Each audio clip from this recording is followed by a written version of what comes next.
قرآن نے عورتوں کی خوبیاں ذکر فرمائی، محصنات الغافلات المؤمنات، 3 خوبیاں، پاک دامن، غافلہ، مؤمنہ، یہ 3 خوبیاں ہیں۔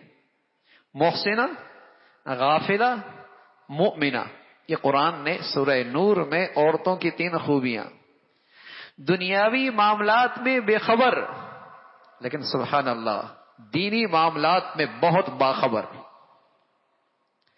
دنیاوی معاملات میں بے خبر اور دینی معاملات میں بہت باخبر، اپنی ذمہ داریوں کا بہت احساس،